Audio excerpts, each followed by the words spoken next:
Lights, camera.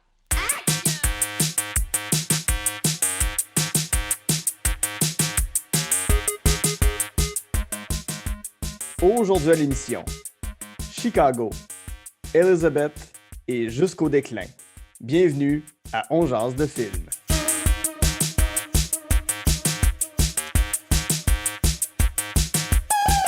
Bonjour à tous, ici Guillaume Saint-Cyr, On jase de film. La formule est bien simple, je m'entretiens avec un ou une invitée de ses goûts en matière de cinéma, 3 coups de cœur, une déception et un plaisir coupable.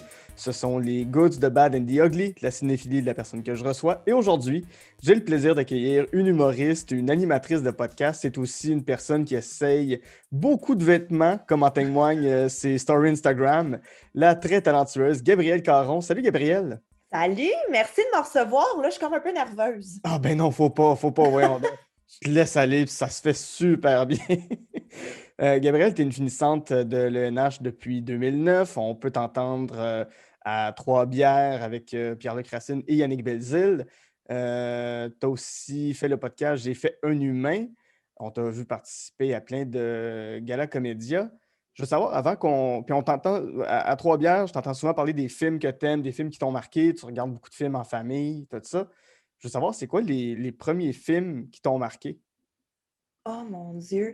Ben, c'est pas un film, fait que je sais pas si ça compte, mais je vais dire le vidéoclip Thriller de Michael Jackson. Ouais.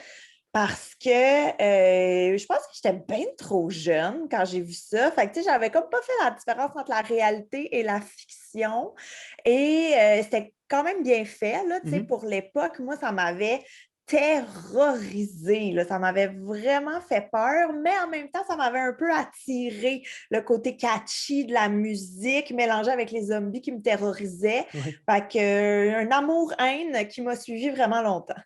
Ouais. Je pose pas cette question-là d'habitude, mais tu parles souvent de tes enfants. C'est quoi les films que tu veux montrer absolument, que tu as montré à tes enfants, puis que c'était comme ça, quand je vais avoir des enfants, il faut que je leur montre ces films-là? Il n'y en avait pas un en particulier, mais je t'avoue que j'ai beaucoup de plaisir à redécouvrir des classiques. Mhm. Tu sais, mettons, en famille, on a écouté toutes les histoires de jouets, Ouais. 1, 2, 3, 4, 5 1000 fois. Fait que ça, je trouve ça le fun parce que aussi de le regarder avec nos yeux d'adultes, ben, on voit aussi que des fois, il y a des blagues pour les adultes. Ou, tu sais, ça faisait des années que je n'avais pas revu ces films-là. Mhm. Fait que de voir des fois des trucs qui nous avaient échappé, des petites subtilités et tout. Fait que je vais dire les histoires de jouets, mais en même temps, on a écouté il n'y a pas si longtemps le film Abracadabra Oui. avec Bette Midler et Ouais. Sarah Jessica Parker. Et ça, j'avoue que j'ai trouvé ça vraiment cool de le réécouter avec mes enfants. Mais c'est là que j'ai réalisé que c'est pas tant pour les enfants. Fait que ça, puis évidemment, ben, tous les films de ciné-cadeau, tu sais, qui ont la Ouais. même programmation depuis qu'on est petit, depuis que le monde est monde, en fait, j'ai Mhm. envie de dire. Fait que, tu sais, ça, c'est un plaisir que j'ai de leur faire découvrir les Astérix, entre Ouais. autres. J'adore ça, puis la guerre des tucs Ben aussi. oui. Puis est-ce qu'ils trippent autant? Est-ce que toi, tu as pu tripper avec ces films-là quand tu étais petite? Oui, mais non. Tu OK. sais, mettons, l'histoire de jouets, ça les a pas mal accrochés. Abracadabra, ils ont quand même aimé ça. Mais, tu sais, les Astérix, là, c'est pas gagnant. Mais en même temps, ils ont beaucoup aimé la guerre des tucs. OK. Puis, ce qui est cool avec la guerre des tucs, c'est qu'ils ont refait une version aussi en 3D. Mhm. Fait qu'il y a comme la nouvelle génération qui a apprivoisé ce film en 3D. Fait que là, de faire le comparatif entre les deux, tu sais, mes enfants naviguent entre les deux, puis ils trouvent ça vraiment le fun. Fait que ça va. Ouais. On va rentrer dans ta liste avec ton premier Oui. film qui est Chicago, un film de 2002 de Rob Marshall qui met en vedette Catherine Zeta-Jones, Renée Zellweger et Richard Gere. Euh, c'est quoi l'histoire de ce film-là? Te souviens-tu de ton premier visionnement de Chicago? Hey, je me souviens pas de mon premier visionnement, mais moi, je me souviens que j'ai été obsédée par la musique Hmm. de ce film-là. J'ai acheté la bande audio, là, la bande sonore du film. Ça jouait à l'époque, c'était des CD, Mhm. mais tu sais, ça jouait dans mon auto. Je connais toutes les paroles. Je peux te faire la chanson du tango où c'est moi qui fais toutes les voix en écho et tout. J'ai vraiment, vraiment, vraiment trippé sur le volet musical. Puis d'habitude, je suis pas tant comédie musicale, mais là, j'ai trouvé que c'était limite du génie, là. Puis c'est quelque chose que je fais jamais, mais sur le DVD, j'ai même écouté les extras, les bonus, puis OK. les trames coupées, puis tout le kit. Je fais jamais ça d'habitude, mais là, j'étais comme, oh, j'en veux plus. J'ai même vu Chicago sur Broadway, là. Tu sais, je Wow! suis vraiment all-in Chicago. Ça raconte quoi? C'est quoi l'histoire de ce film-là? Hey, écoute, là, c'est sûr que je vais nommer les noms tout croche, là. Je m'excuse On peut d'avance. dire les comédiens, là. On peut dire. On peut dire les comédiens? Oui, OK. oui, oui, oui, oui. Ben, c'est Renée Zellweger qui a des rêves de gloire, des rêves de faire du musical et d'être une artiste, une chanteuse connue. Et il y a Catherine Zeta-Jones qui, dans le fond, vit la vie rêvée de Renée Zellweger. Et Catherine Zeta-Jones, là, spoiler alert, là, mais elle commet un crime qui implique tuer son mari. En fait, elle tue son mari, là, c'est pas mal ça son crime, je te l'ai vendu. Donc, elle tue son mari, elle se ramasse en prison et Renée Zellweger, je ne sais pas comment le dire, par des événements, je ne sais pas comment le dire. Là, mon Dieu, tu couperas tout ça au montage, moi qui cherche mes mots, c'est pas intéressant. Mais bref, Renée Zellweger se ramasse elle aussi à tuer son amant. Et Mhm. elle se retrouve dans la même prison que Catherine Zeta-Jones. Et là, écoute, elle est omnubilée de croiser son idole, Mhm. même si, bon, c'est peut-être pas les situations optimales pour se rencontrer et demander un autographe. Et là, elle découvre en fait qu'elle l'a vraiment idolâtré puis que c'est pas du tout ça. Et s'ensuit un game à savoir qui va être libéré, qui va aller en procès, qui va se faire exécuter. Puis là, à travers tout ça, bien, on découvre la vie carcérale, les femmes, les différents crimes qu'elles ont commis. Et tu as Richard Gere à travers tout ça, qui lui est un avocat brillant, qui réussit toujours à sauver ses clientes. Alors là, c'est la bataille de qui Richard Gere va défendre, qui va réussir à sauver. Donc, c'est tout cet heureux mélange de femmes fortes, mais qui sont quand même pognées dans des mailles du système, puis qui se battent pour essayer de retrouver leur liberté et accomplir leurs rêves, Hmm. finalement. Je trouve ça intéressant quand tu parles de quelqu'un qui voit un autre artiste puis qui l'idolâtre. As-tu déjà eu ce rapport-là avec d'autres humoristes avant de le devenir? Qu'est-ce qui t'a donné le goût d'aller vers cet art-là? Est-ce que tu voyais genre du monde à la TV en disant je veux faire ça un moment donné ou pas du tout? Écoute, moi, j'ai toujours été attirée par la scène, la télé. Tu sais, quand j'étais au primaire, là, j'étais dans la troupe de théâtre de mon école. Au secondaire, j'ai fait évidemment l'option théâtre. Je participais à du théâtre à l'extérieur de mon école aussi, animé secondaire en spectacle, name it, là, tu sais, j'ai tout fait. J'ai toujours adoré ça. Mais moi, au départ, je voulais être comédienne. C'était Mhm. vraiment ça que je voulais faire. Et après avoir été refusée à plusieurs reprises dans toutes les écoles de théâtre du Québec, je me suis finalement alignée vers l'humour et je ne le regrette pas aujourd'hui. Ben non, puis tu le restes très bien. Excuse-moi, j'ai un chat qui frappe mon Ben oui, micro à donc. tour de bras. Lui, il va s'endormir, ça va être correct. Euh, je voulais savoir aussi, tu sais, bon, Chicago, c'est beaucoup tu sais, c'est des gros numéros de musical, c'est de la paillette, c'est flamboyant. Quand je t'écoute à Trois-Bières, ça a l'air d'être quelque chose qui te rejoint autant l'univers des drag queens. Tu es une fan invétérée de RuPaul. Tu as fait du patinage artistique plus jeune. Qu'est-ce que t'aimes de cette exubérance-là, là, du clinquant, de ce qui flash? C'est tellement une bonne question parce que, comme tu l'as dit, ça m'attire vraiment beaucoup, mais Mhm. c'est comme plus fort que moi. J'ai toujours eu ça en dedans de moi, tu sais, justement, là, tout ce qui est très criant, tout ce qui est exubérant, plus grand que nature. On dirait que je trouve que c'est libérateur.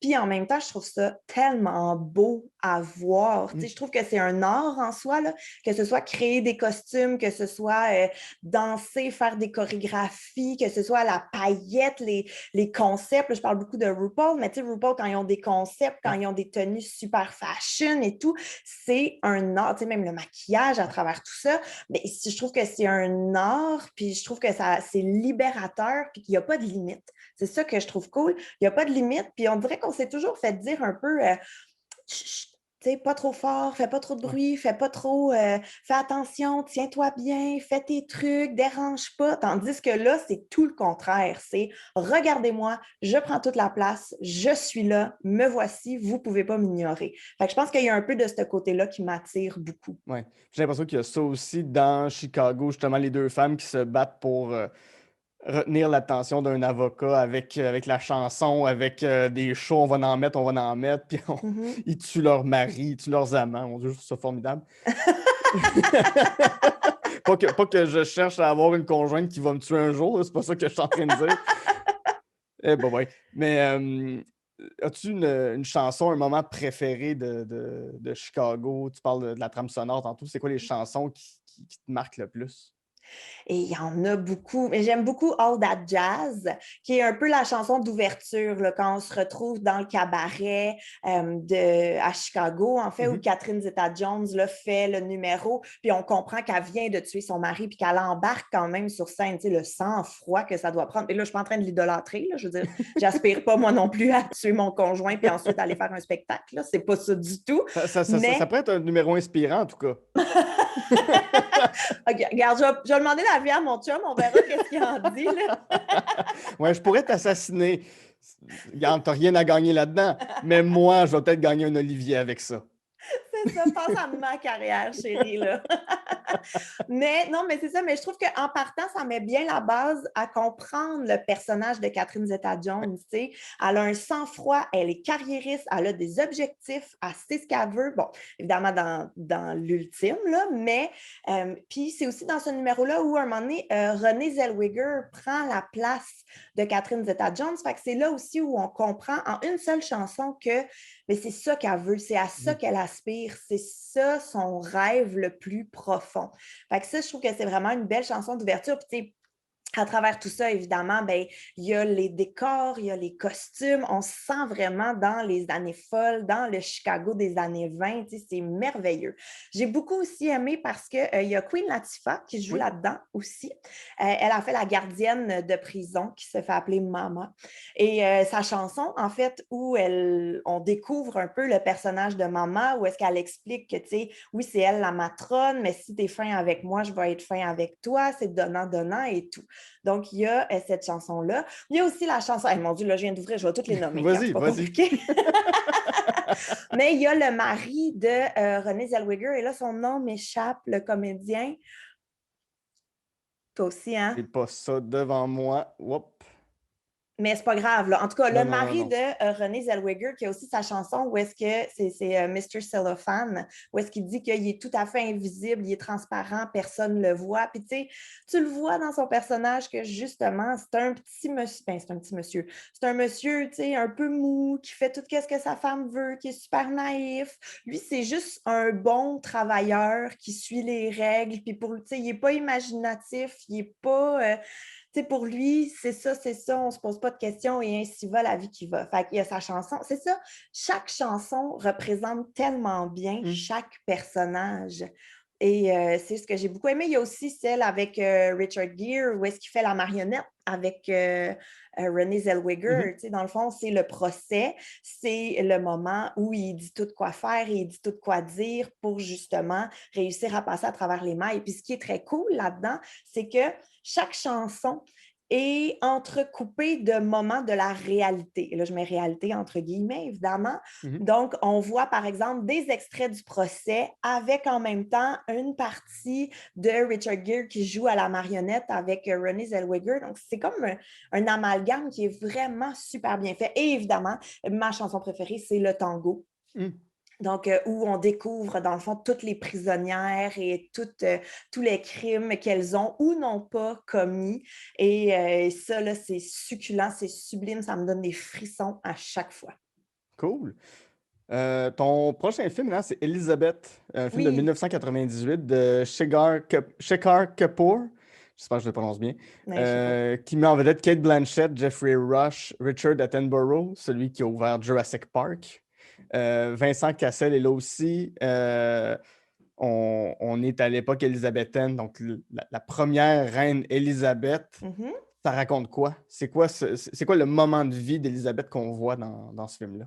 En fait, c'est vraiment sa vie au complet. Mhm. Donc, ça part de son... En fait, ça commence un peu à la mort de sa demi-sœur, donc Bloody Mary, Mhm. et c'est comme le moment charnière où Élisabeth ne sait pas si elle va vivre ou mourir. Elle ne sait pas si sa sœur va lui léguer le royaume ou va la faire tuer, tout simplement, parce qu'il faut savoir que, bon, c'est les grandes guerres de religion, donc Élisabeth est protestante, Marie est catholique, fait que là, OK, est-ce que je peux léguer le royaume à une femme qui ne partage pas ma foi, même si c'est ma sœur? Donc, il y a un peu tout ça. En bout de ligne, encore une fois, spoiler alert de là, 500 ans, là, je suis désolée, mais Élisabeth va monter sur le trône, mais c'est pas parce que tu es sur le trône que tout est gagné. Mhm. Donc, c'est encore une fois naviguer à travers les intrigues de cour, à qui je peux faire confiance, à qui je peux pas faire confiance. Et c'est une femme dans les années 1500, mais il faut que ça se marie. Mais qui est le meilleur prétendant? Donc là, évidemment, comme l'Angleterre est un royaume, somme toute, puissant, mais les prétendants viennent de partout. Donc, c'est la cour dans toute sa splendeur et sa dégueulasserie, j'ai Mhm. envie de dire. Là. Et moi, ce que j'ai beaucoup... Moi, je suis méga, méga fan Ouais. d'histoire. Je ne sais pas si on peut dire qu'on est fan d'histoire, Oui, mais oui, c'est une époque que j'aime et particulièrement l'époque élisabéthaine avec Élisabeth Ière parce que quelle badass! Non, mais sincèrement, là, oui. quelle badass incroyable. Elle a tenu tête à tout le monde. Oui, évidemment, elle a fait des erreurs au cours de son règne. Là. Elle a régné, je pense, 50 ans. Là, à un moment donné, ça se peut. Mais elle a quand même fait des moves vraiment big, un peu Mhm. avec l'Invincible Armada, là, les Espagnols et Ouais. la guerre, mais ils ont réussi à les défaire. Elle ne s'est jamais mariée, malgré toute la pression qu'elle recevait de absolument tout son entourage. Elle a vraiment essayé le plus possible de faire la paix entre les différentes religions qu'il y avait dans son pays. Donc, elle a vraiment fait beaucoup de grandes choses. Et il faut toujours se ramener au fait que c'est une femme Ouais. qui était seule dans un monde d'hommes. Fait que ça m'a toujours fasciné, sa force de caractère, de se faire confiance, d'y aller. Puis bon, évidemment, tout ce qui est costume d'époque là-dedans, Ouais. c'est magnifiquement fait. Et ce que j'ai beaucoup, beaucoup aimé du film, c'est que tout le monde ressemble à qui ils doivent OK. ressembler. Genre, on prend Euh, le portrait de l'époque, puis la photo du comédien, puis ça match. oui, vraiment beaucoup. C'est impressionnant ce qu'ils ont réussi à faire. Là. Fait que, bref, il y a tout ça. Et je me souviens de la première fois où j'ai vu Oui. ce film. Je suis allée au cinéma avec ma mère. Et on est allé voir Elisabeth ensemble. On ne savait pas trop dans quoi on Mhm. s'embarquait, avec notre liqueur, notre popcorn. On était comme, OK. Puis, tu sais, je n'étais pas vieille, là, j'avais 13 ans à Ouais, peu c'est ça, près. ouais, 98, ouais. Ouais, fait que, tu sais, j'étais comme une jeune adolescente. Tu sais, c'est tellement pas cool quand tu y penses. J'ai 13 ans, j'étais au cinéma avec ma mère un vendredi soir pour aller voir un film d'histoire, tu sais. Mais est-ce que ça a été un déclic ou tu aimais déjà l'histoire avant ça? J'aimais déjà l'histoire avant ça, mais là, on dirait que je suis tombée dans un trou d'Élisabeth Hmm. Ière. Là. J'étais à la bibliothèque, j'ai lu sa biographie. Quelques années plus tard, ma mère, ma soeur et moi, on est allés en voyage en Angleterre. Mhm. Et là, j'ai pu aller dans différents châteaux où elle a habité. J'ai Ah pu ouais. voir, tu sais, être emprisonnée à un moment donné dans la Tour de Londres, ben, on est allé visiter la Tour de Londres. Elle est à un moment donné dans un château à Hampton Court, ben, on est allé là-bas et tout. Fait que ça m'a comme ouvert les yeux à toute sa vie et tout ce qui en a découlé Ouais. aussi. C'est fou de se dire qu'une personne de la monarchie, un roi, une reine, peu importe, à une époque, pouvait se faire emprisonner. Ce qui arrive plus maintenant en Angleterre, au Canada, aux États-Unis, n'importe quoi. Là, tu fais comme ça se pourrait pas. Ça se pourrait pas, mais à cette époque-là, c'était ouais, on l'aime plus en prison. Go. Je trouve Ouais. ça fou. Qu'est-ce que t'aimes de l'histoire? Puis pourquoi tu sais, ça s'articule souvent autour, ben c'est ça, tu sais, l'époque élisabéthaine. Je sais que t'es une énorme, énorme fan de la Révolution française, de tout ce qui te touche. C'est vraiment bizarre de dire fan de la Révolution française, là, comme j'approuve pas ce qu'ils ont fait, là. Mais c'est Disons que la comme terreur, tu sais, autant des deux bords, on va dire des deux bords, il y avait du monde weird. Mais c'est vrai que c'est des périodes historiques qui m'intéressent vraiment beaucoup. J'avoue que je ne sais comme pas pourquoi ça m'attire plus qu'une autre période, plus aussi qu'une autre partie de la planète. Là. Je ne pourrais Mhm. vraiment pas l'expliquer. Ouais. Mais Ouais, c'est ça. Ben, en fait, c'est la question que mon ami, notre ami en commun, Pierre-Luc, se demandait pourquoi c'était pas un film sur la Révolution française que tu as choisi versus Elisabeth. Tu sais, pourquoi c'est pas un Marie-Antoinette ou un film comme celui-là? Parce qu'il a vraiment été surpris quand j'y ai dit c'est Elisabeth. Il a fait hein? Oh shit! Mais c'est parce que j'ai vu le film Marie-Antoinette de Sofia Coppola, Coppola, ouais. puis j'ai pas aimé ça parce Hmm. que c'est pas. J'ai pas haï ça, mais j'ai trouvé que c'était pas. C'était beau, là, Ouais. visuellement. J'ai adoré ça. J'ai trouvé ça magnifique. Je trouvais que Kristen Dunst aussi, c'était un bon casting. Mais, tu sais, le film finit quand il quitte le château pour aller se faire emprisonner et tout. Alors que pour moi, c'est là que l'histoire de Marie-Antoinette commence. C'est là qu'elle est devenue une grande femme, puis qu'elle a compris des choses, puis qu'elle a fait preuve de courage et tout. Fait que, tu sais, j'ai trouvé qu'elle s'est comme intéressée au côté très frivole Mhm. de Marie-Antoinette et très en surface versus Elisabeth où le film est vraiment évidemment, je ne suis pas historienne, là, il doit y avoir quelques petits glitches, là, mais est somme toute représentatif de sa vie. Hmm. Je comprends. Ton troisième film maintenant, là, on quitte complètement l'univers de la monarchie, des rois, des reines pour aller dans le froid de l'hiver québécois avec Jusqu'au déclin, un film qui est sorti il y a un an, à peu près jour pour jour au moment où on Oui. enregistre. C'est un film de Patrice Laliberté. C'est un film sur des survivalistes qui vont faire une espèce de bootcamp en forêt. Euh, c'est un film très récent, puis jusqu'à maintenant, les deux films que tu m'as nommés, c'est des films qui datent de ton enfance, ton adolescence. Pourquoi celui-là est venu te marquer autant? Parce que ça fait pas longtemps que je l'ai vu. Et tu sais, en ce moment, je t'avoue que j'ai plus tant le temps d'écouter des Mhm. films, d'écouter la télé et tout. Et pourtant, tu sais, j'ai l'impression qu'on a juste ça du temps, Ouais. mais j'en écoute plus beaucoup. Fait que c'était comme, j'ai l'impression que c'est le film le plus récent que j'ai écouté qui m'a marqué parce que j'ai trouvé ça tellement bon. J'ai trouvé ça tellement, tellement, tellement bon. Puis je trouvais ça important aussi d'avoir un. Mais en même temps, tu sais, je ne l'ai pas mis là parce que c'est un film québécois. Là. C'est vraiment un film qui Oui, oui. m'était resté en tête. Mais je trouve ça le fun aussi d'avoir dans mes choix un film québécois parce Mhm. que, tu sais, je ne sais pas si tu l'as vu, là, mais moi, Oui, je trouve que c'est de calibre international, là, oui, dans le oui, sens oui. que ça aurait très bien pu être fait aux États-Unis, ça pourrait très bien être un blockbuster de n'importe où. J'ai trouvé que c'était fort comme film. J'ai adoré ça. Hmm. Là, je veux comme pas trop le vendre. Donc, ben, dans ça, je veux pas trop vendre le punch, là, mais Non, c'est non, ça. non, non, on n'est pas obligé de vendre le punch, mais c'est vrai que c'était le fun de voir un film québécois qui se passe dans notre hiver, mais avec ces moyens-là, puis on ressent le froid, là, ça n'a pas l'air le Mhm. fun où est-ce qu'ils sont, ça a l'air, tu sais, c'est un froid qui te prend dans les os, là. C'est un froid humide qui est pas Ouais. agréable pour personne. T'as-tu ce côté, tu sais, ce film-là est sorti quand on commençait à parler d'une pandémie qui, peut-être que ça allait nous toucher, mais on sait pas trop, puis c'est juste en Chine, puis on fait pas trop attention, puis un mois après la sortie de ce film-là, bang, tout le monde chez eux, on peut plus rien Mhm. faire. Euh, As-tu ce côté survivaliste-là en toi? C'est-tu quelque chose Est-ce que tu te prépares à la pandémie ou est-ce que pas du tout? Tellement pas, là, tu me veux pas comme partner dans un apocalypse de zombies, là. Eh boy, non, non, vraiment pas. Et pourtant, ça me fascine. Cet univers des survivalistes, là, il y avait eu une série télé qui s'appelait, je vais dire survivaliste, mais c'est sûrement pas ça, là. C'est en anglais, j'ai envie de dire Apocalypse quelque chose, OK? mais encore une fois, là, citez-moi pas là-dessus, là. Mais bref, ça s'intéressait aux gens qui se préparent à la fin du monde.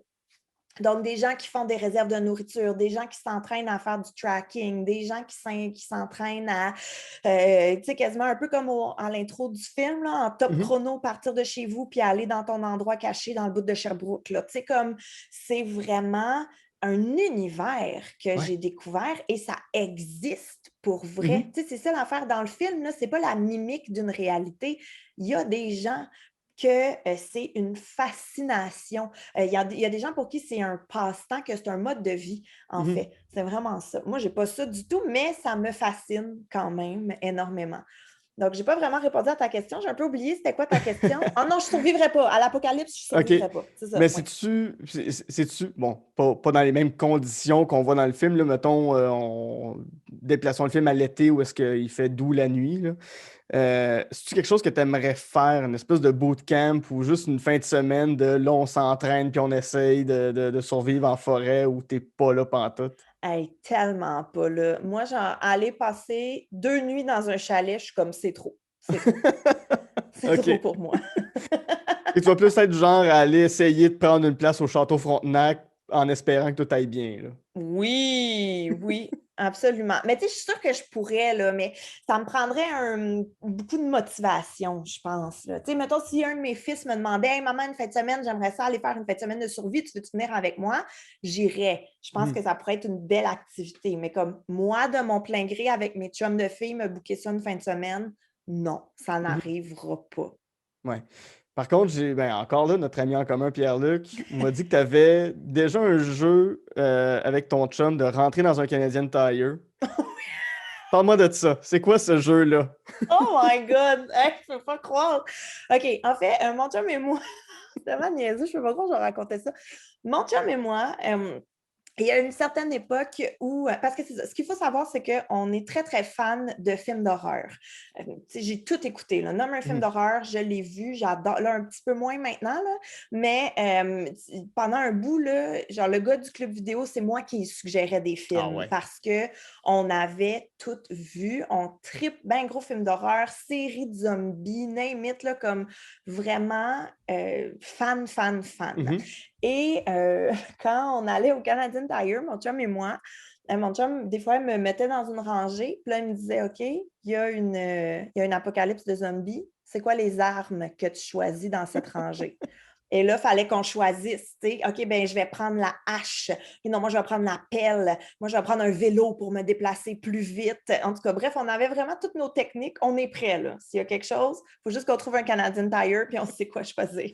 Ça t'apprend quand même à bien connaître la géographie des allées d'un Canadian Tire aussi. Étrangement, t'as plus besoin de voir un commis après ça. De toute façon, il n'y en a pas au Canadian Oui, Tire des c'est ça. commis. Fait que tu sais où tout est placé. Je trouve ça intéressant ce que tu dis sur les films d'horreur aussi. Pourquoi ce genre-là, tu sais, on parle des films survivalistes, puis jusqu'à un certain point, jusqu'au déclin, c'est un thriller, mais c'est aussi un film relativement horreur. Pourquoi tu aimes ces films-là? C'est quoi le thrill que tu vas chercher? J'ai aucune idée. J'ai vraiment une relation amour-haine avec les films d'horreur. Comme Mhm. j'adore en regarder, j'aime ça profondément, mais je regarde pas la moitié parce que tout le long, je me couvre les yeux puis je Mhm. fais juste dire à mon chum, si tu finis, dis-moi quand je peux regarder. Mais je OK. veux quand même en regarder. Ouais, ouais, Fait je que je comprends. sais pas pourquoi. Peut-être qu'à à chaque fois, je pense que je suis plus courageuse que ce que je suis vraiment. Je suis comme, ah non, j'aurais pas peur. Puis là, après 8 secondes, je suis comme, oh mon Dieu. Quand on est allé voir Blair Witch au Mhm. cinéma, mais pas le premier, pas le deuxième, mais c'était comme le troisième, mais c'était le deuxième. Ouais, ouais, ouais, ouais, ouais. Tu sais, le deuxième était allé direct en DVD, mais ils en ont ressorti un autre au Mhm. cinéma. Ben, je pense que j'ai regardé 8 minutes. Mon Dieu. Puis tout le reste, j'avais juste les yeux cachés. Même chose quand on est allé voir It au cinéma. Ouais. Après, j'ai refusé d'aller dans mon sous-sol pendant un mois, là. Mais juste ce clown-là, mon Dieu. Hmm. Mon Dieu, je suis pas bien juste à y penser des fois. Tu sais, je suis chez nous tout seul le soir, puis j'ai le malheur d'écouter un podcast qui va parler de hit, puis je suis comme, bon, ça y est, faut que j'aille dans ma chambre maintenant. Ah. Mais je comprends, moi, je juge pas, là. Moi, je suis à la même place Non, que non, toi. puis c'est vrai que les sous-sols, il y a quelque chose de... tu sais, il y a- oui, il y a des films d'horreur où est-ce que le méchant est dans le sous-sol, mais si c'est un film de fantômes, les fantômes se tiennent sur tous les étages, là. Fait que Hmm. mais je sais pas, le sous-sol, il y a vraiment quelque chose de pas nice, là, même. Tu sais, je sais pas si ça t'arrive, mais tu sais, tu fermes la lumière du sol, puis tu montes une marche sur deux super rapidement en disant il y a quelque chose qui va m'attraper le pied. C'est Ah, sûr, ça ah. arrive jamais, ça arrivera jamais, mais ton Mon subconscient te le dit que interrupteur oui. est en haut des escaliers, puis jamais de la vie que je vais être dans le noir dans le sol. Jamais de la vie. Jamais. J'adore ça. On va faire une petite pause. Au retour, il y aura peut-être pas de sang, mais assez de colère de ta part quand on va jaser de There Will Be Blood. Et on va se permettre de retourner dans la jungle du secondaire, là où les lois ne tiennent plus, avec Mean Girls. À tout de suite.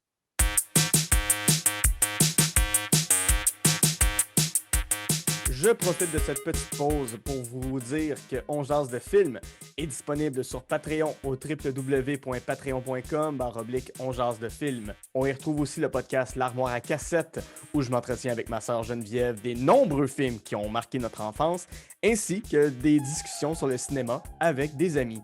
Parlant de Patreon, j'aimerais maintenant remercier les membres suivants. Jen Saint-Cyr, Darian Desjardins, Jean Dosorus, Éric Biron, ainsi que Gabriel Bordelot. Pour vous abonner, patreon.com/On jase de film. En terminant, si vous avez 2 petites minutes, vous pouvez laisser 5 étoiles sur iTunes, vous abonner et commenter sur la chaîne YouTube de l'émission et, bien entendu, sur Facebook et Instagram, m'envoyer votre liste de films. J'aime toujours jaser de films avec vous.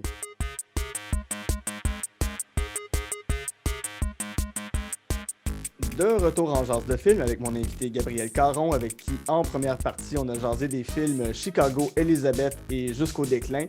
Je l'ai annoncé en première partie, un film que tu détestes.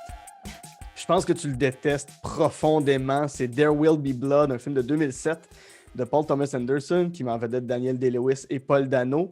Ce que j'aime de ton choix, avant qu'on entre dans la catégorie, c'est que c'était un des coups de cœur de Simon Delille.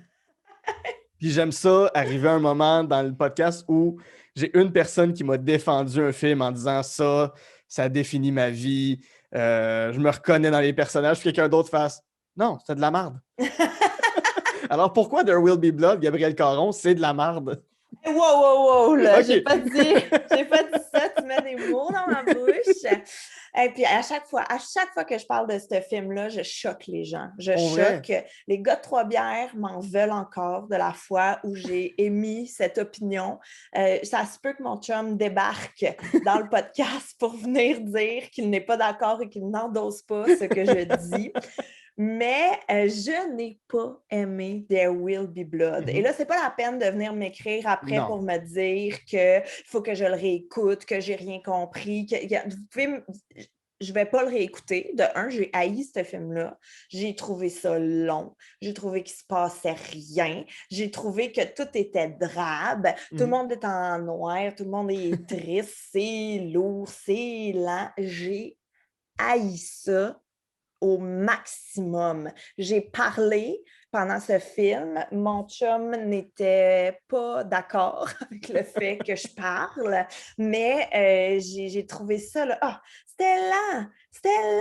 Mon Dieu, qu'est-ce qui se passe? C'est quoi l'histoire de There Will Be Blood? Peux-tu m'en résumer? Il y a un petit gars, un moment donné, qui tombe dans du pétrole, je pense. Oui, c'est un futur industriel qui découvre un puits de pétrole, qui décide de l'exploiter.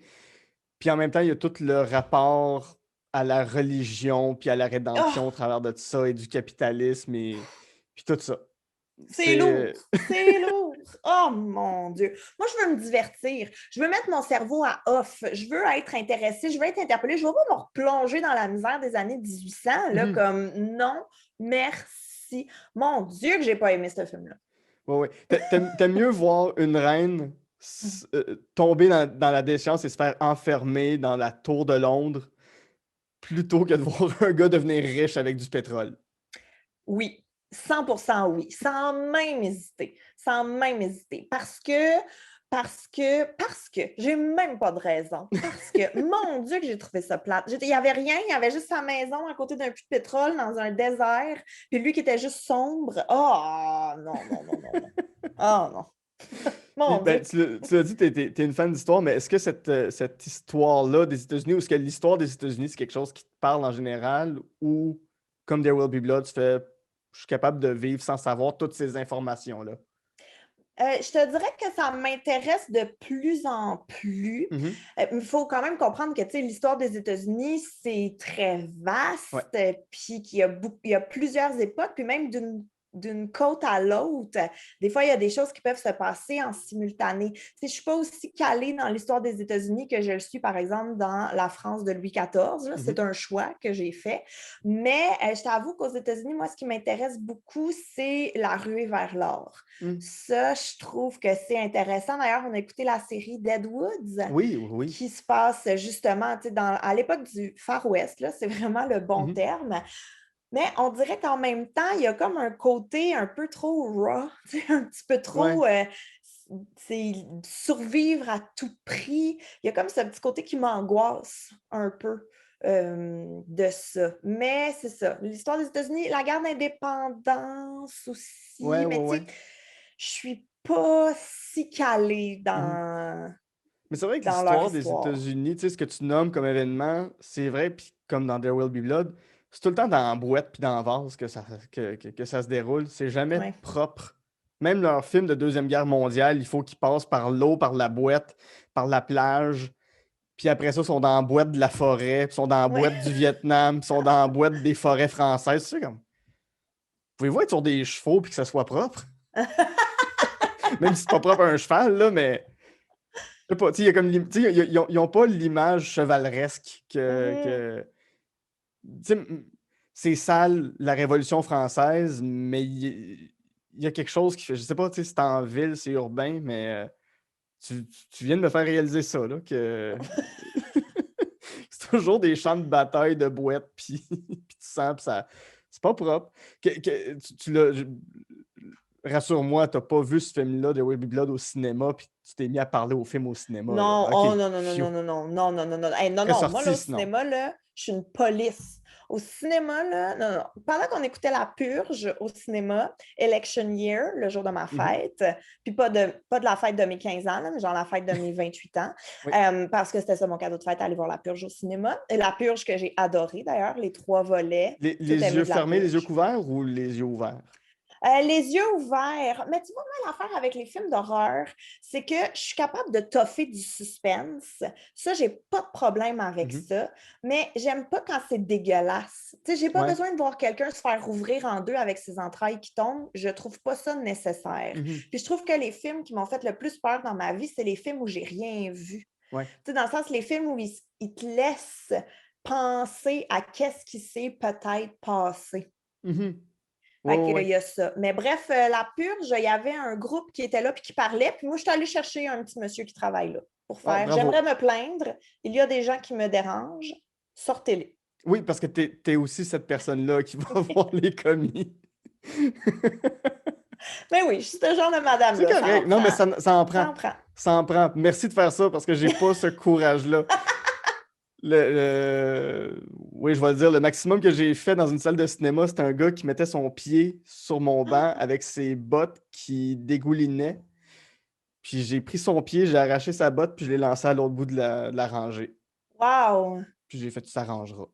Merveilleux. Tant pis. Ça, c'est le maximum auquel que j'ai pu faire. Donc, tu étais chez vous pour voir There Will Be Blood. Oui. J'étais chez Ok. moi avec mon chum, puis sans doute du popcorn. Puis qu'est-ce que te souviens-tu ce que tu disais? Est-ce que tu parles au film ou tu parles à ton chum à ce moment-là? Ben, j'imagine que je devais avoir beaucoup de questions à mon chum parce que, tu sais, ce qu'il faut savoir, c'est que mon niveau d'attention est très faible. Ce qui veut dire que si je ne suis pas captivée par ce qui m'est présenté, je vais rapidement tomber dans la lune. Ouais. Et là, je tombe dans la lune, je pense à d'autres choses. Là, je reviens au film. Je suis comme, oh mon Dieu, je ne comprends plus. C'est qui lui? Attends une minute, je n'ai pas compris. Puis on l'écoutait en anglais. Puis je parle très bien anglais, mais reste que là, tu sais, c'est plus des termes avec lesquels je suis moins familière. Là. Le langage pétrolier, c'est pas quelque chose que je maîtrise en anglais. Il y a un accent dans ce film-là, un accent du sud-américain qui est une autre langue, c'est un dialecte rendu là dans ce film-là. Là. Oui, fait que, il y avait comme tout ça qui faisait que j'avais un peu de misère à comprendre. Puis en plus, j'étais pas. En fait, j'avais l'impression d'être dans mon cours de 436. C'est comme. Là, ça se passe, mais ça ne m'intéresse pas, c'est quand la pause. C'est un peu ça. Ouais. Le maths 436 qui mélange pétrole, foi, religion et. Mais c'est que je pense que ça touchait beaucoup de sujets qui ne m'intéressent pas à la base. Ouais. La religion, ça ne m'intéresse pas. Là, je sais que je viens de parler d'Élisabeth où c'était la guerre protestant-catholique, mais c'est pas comme une quête spirituelle. Tu sais, c'était une Ouais. guerre, tandis que Oui, là, oui, c'est non, je comme comprends la plus... différence, oui. tu sais, ça se passe plus à l'interne, de se questionner, d'être tourmenté et tout. Fait que, tu sais, c'est pas un sujet qui m'intéresse du tout, la quête spirituelle. Après ça, ben, l'environnement pétrolier, l'industrialisation, c'est pas non plus quelque chose qui m'intéresse. Fait que ça faisait comme beaucoup de couches de choses qui m'intéressent pas, toutes mises ensemble dans un film que j'ai écouté pour Dieu sait quelle raison. C'est long aussi, là. C'est quoi? Ben, mon C'est Dieu, c'est quasiment 3 interminable. heures. Et plus que 2 heures, ça devrait être interdit. Pour vrai, là, c'est épouvantable. C'est épouvantable. Qui sont les psychopathes qui font des films de plus que 2 heures? Sérieux, je ne comprends pas. C'est inacceptable. Tu pourras en reparler à ton collègue Yannick qui attend la version Director Scott de Justice League qui va faire 4 heures. Mais je ne suis pas surprise. Je suis pas... Mais il y en a à qui ça parle. Là. Il y en a Oui, qui l'ont oui. écouté Le Seigneur des Anneaux en cote pendant 17 heures. Là, comme... Il y en a que ça vient les chercher. Moi, je n'ai pas ça en moi. Ouais. C'est un projet de journée rendu là. C'est pas un. C'est ça, c'est pas un moment dans la journée, c'est un projet. Genre, faut que tu l'inscrives à ton agenda. Là, je regarde Exact. Le Seigneur des Anneaux. Ça va durer 8 heures. Ça, c'est juste la première partie. OK. Ouais. Puis ça Mais tu vois, moi, je commence. suis capable d'écouter la télé vraiment longtemps, mais quand c'est des séries, Mhm. parce que je trouve qu'il y a des boucles. C'est comme, OK, j'ai Ouais. écouté un épisode, je peux prendre une petite pause. J'ai écouté un épisode, je peux prendre une autre pause. Versus un film où est-ce que tu es comme, je veux rien manquer, c'est-tu le moment, c'est pas là, je peux-tu y Ouais. aller, on fait-tu pause, là, c'est poche, on sort du mood. Tu sais, comme, je suis plus série télé à regarder en rafale, et ça, c'est pas un Ouais. problème. On va passer à ton dernier film qui est un peu, d'une certaine façon, un film construit à la manière d'une sitcom, qui est Mean Girls, qui est un film de 2003. Et là, je viens de me rendre compte que j'ai pas noté le nom du réalisateur, donc je suis désolé, Dude, qui a fait ce film-là. Ça met en vedette Lindsay Lohan, Rachel McAdams, Amanda Seyfried, Amy Poehler et Tina Fey. Mhm. C'est un scénario de Tina Fey. Ouais. C'est pas la première fois qu'on parle de Mean Girls au podcast. Il y a d'autres gens qui en parlent, mais c'est toujours un plaisir coupable. Mais c'est un plaisir coupable que même moi, j'ai un plaisir à Mhm. voir et revoir. Je trouve ce film-là bien écrit. Ça raconte quoi, Mean Girls? Bien, avant toute chose, je veux préciser, puis là, Oui. je te l'avais écrit dans notre Messenger, mais moi, je ne trouve pas que c'est un plaisir coupable. C'est un plaisir, point. Parce qu'il est 100% assumé, ce plaisir-là. Je me sens pas mal. J'ai un T-shirt de Mean Girl. J'ai deux T-shirts. Deux T-shirts puis un masque. Deux masques. J'ai deux T-shirts puis deux masques Qu'est-ce de que ça Mean dit sur Girl. les 2 T-shirts et c'est quoi le masque? OK, j'ai un de mes t-shirts que c'est de plastique. Donc, Oui. il y a les 3 plastiques dessus qui prennent une pause. J'ai un autre t-shirt que c'est Damien avec ses lunettes de soleil puis sa capuche qui est Oui. écrit She doesn't even go here. J'ai un masque avec Amy Poehler qui dit I'm not a regular mom, I'm a cool mom. Oui. Et j'ai évidemment le masque avec Lindsay Lohan quand elle est devenue une plastique, avec les autres plastiques qui dit You can sit with us. Oui. Je suis Génial. méga fan. J'ai même le DVD de Mean Girl et je le réécoute 1 à 2 fois par année minimum. Très bon Minimum. film. Donc, dans le fond, c'est l'histoire de Katie. J'ai toujours la misère à le prononcer. C'est l'histoire de Lindsay Lohan qui Oui. arrive d'Afrique. Donc, ses parents et elle habitaient en Afrique et là, ils reviennent aux États-Unis. Donc, elle doit apprendre c'est quoi une polyvalente, c'est qui les gangs, c'est qui les cliques, c'est quoi les différents codes sociaux. Et là, comme dans toute bonne polyvalente, ben, il y a les plastiques qui sont les filles cool, les branchées à la mode, les pom-pom girls, là, vraiment les hot de l'école. Et à travers tout ça, ben, il y a plein de gangs, là, les rejets, les sportifs, les wannabes. L'école est vraiment séparée comme tout bon film d'adolescent où il y a des clics.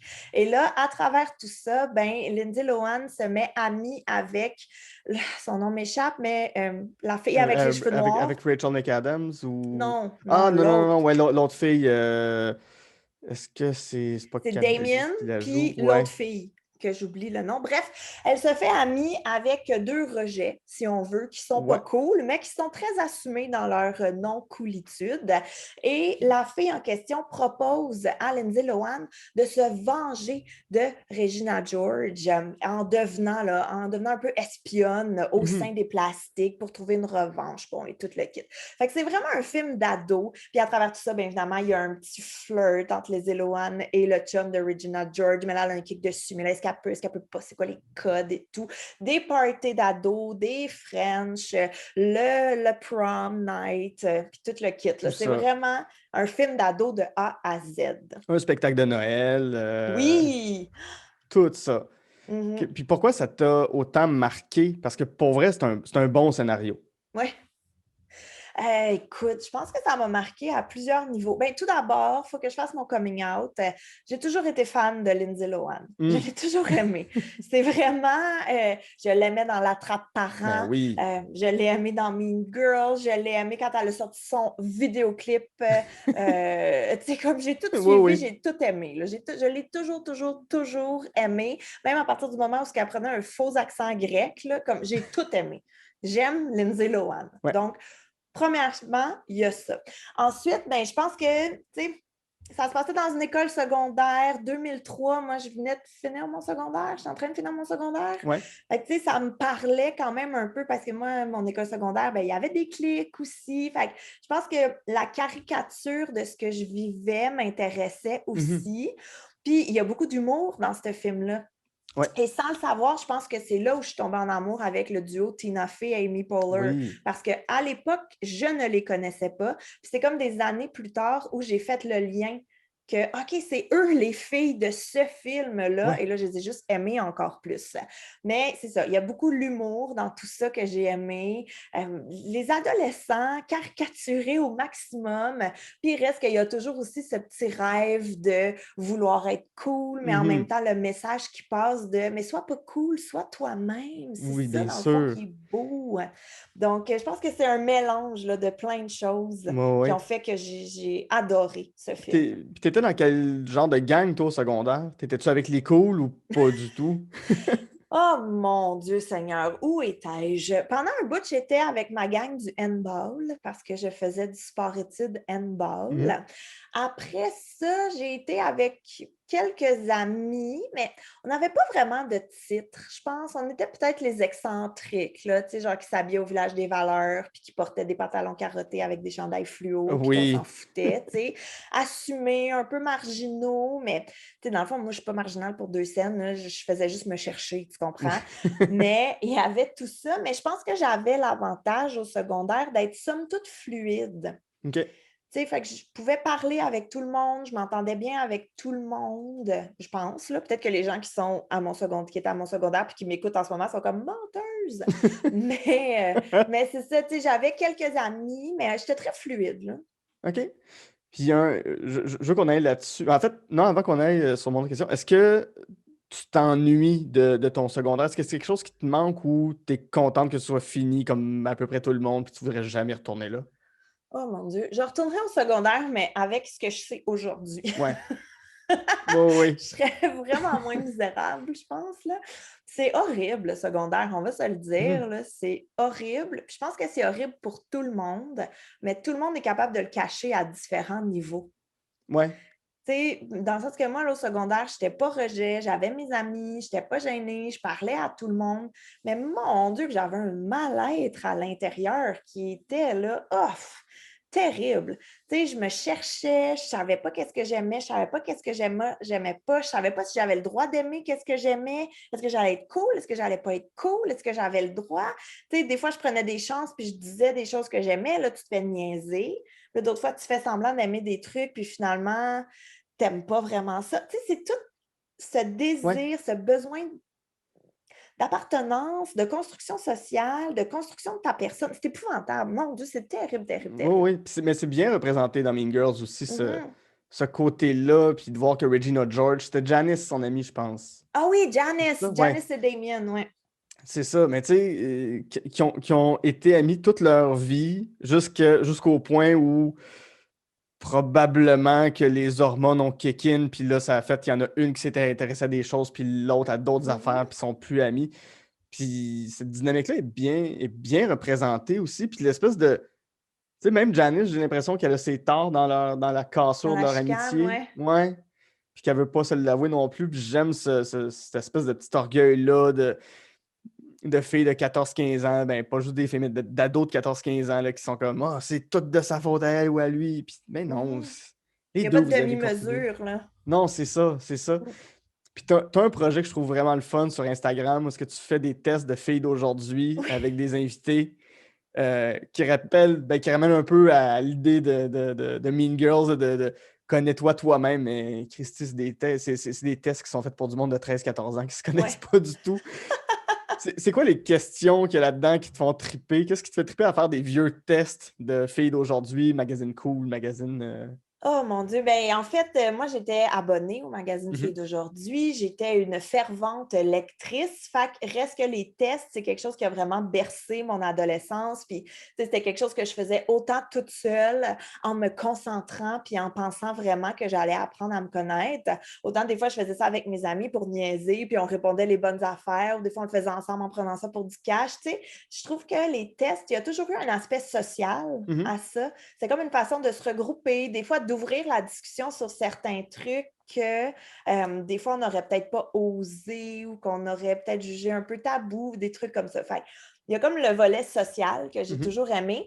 Puis des fois, mais ce qui est drôle de les refaire avec nos yeux d'adultes, c'est de voir à quel point, tu sais, c'était très hétéronormatif. Oui. C'était très pas beaucoup de place à l'imagination. C'est genre, tu veux-tu te marier ou tu veux devenir scientifique? Puis t'es comme, ben voyons qu'il n'y a pas d'autre choix, tu sais. Fait que, tu sais, de voir un peu l'évolution de la société depuis les années 90. Si ces tests-là étaient reformulés aujourd'hui, il y a beaucoup de choses qui ne passeraient pas, là. Puis, mais il y a des questions des fois, puis avec tes invités que vous vous posez, puis ça amène une vraie question. Un questionnement sur nous-mêmes, tu veux Ouais, dire? ouais, ouais. Ben oui puis non, parce que, tu sais, quand on répond à ça, évidemment, c'est toujours fait avec légèreté puis dans le plaisir, là. Le but, c'est pas de psychanalyser personne puis de faire brailler quelqu'un en live Instagram, là. Mais il y a comme toujours deux volets à la réponse. Tu sais, il y a souvent le volet, ben mettons que je réponds la Gabrielle de 13 ans, je répondrais telle affaire. Mais là, si je réponds la Gabrielle d'aujourd'hui, ben je répondrais telle affaire. Fait que des fois, il y a comme la dualité puis l'évolution de nos réponses, en fait, qui est intéressante à voir. Parfait. Si on conclut avec Mean Girls, est-ce qu'il y a une scène de ce film-là qui te fait triper plus qu'une autre? Oh my God! Laquelle? Il y en a tellement, il y a tellement de petits bijoux à travers tout ça, là. Je pense qu'une de mes préférées, c'est avec Damien quand il dit « She doesn't even go here ». Ça, c'est quand ils sont toutes dans le gymnase, puis que là, Tina Fey rassemble toutes les filles pour leur faire comprendre que, dans le fond, il faut qu'ils arrêtent de s'insulter, puis que girl power, il faut qu'ils se tiennent entre eux. Mais il y a une scène que j'aime aussi vraiment beaucoup, et c'est quand Janice décrit la polyvalente à Lindsay Lohan. Fait que, tu sais, il y a comme un peu la map, là, où est-ce qu'il se déplace à travers tout ça. OK, dans la cafétéria, tel groupe est assis à telle place, tel groupe est assis à telle place. Puis là, Lindsay Lohan fait un peu le parallèle légèrement douteux avec l'Afrique et la brousse, là. Oui, non, c'est pas tout qui a bien vieilli de ce film-là non plus, là. Non, c'est ça. Mais reste que ça, je trouve ça intéressant, tu sais, le genre de traveling à travers la polyvalente pour voir, tu sais, qui est qui, puis c'est quoi le statut social de chacun. Si je peux me permettre, ma scène préférée pour l'avoir revue il n'y a pas longtemps, c'est toutes les scènes avec Amy Poehler. Ouais. Mon gag préféré, c'est quand elle amène des boissons aux filles en disant « Il n'y a pas d'alcool là-dedans, mais si vous en voulez, je peux en mettre. » Oui.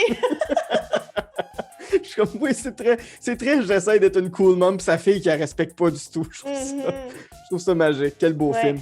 On arrive à la fin de l'émission. Si les gens veulent te suivre sur les réseaux sociaux, on va où? Comment on fait pour voir ce que tu fais?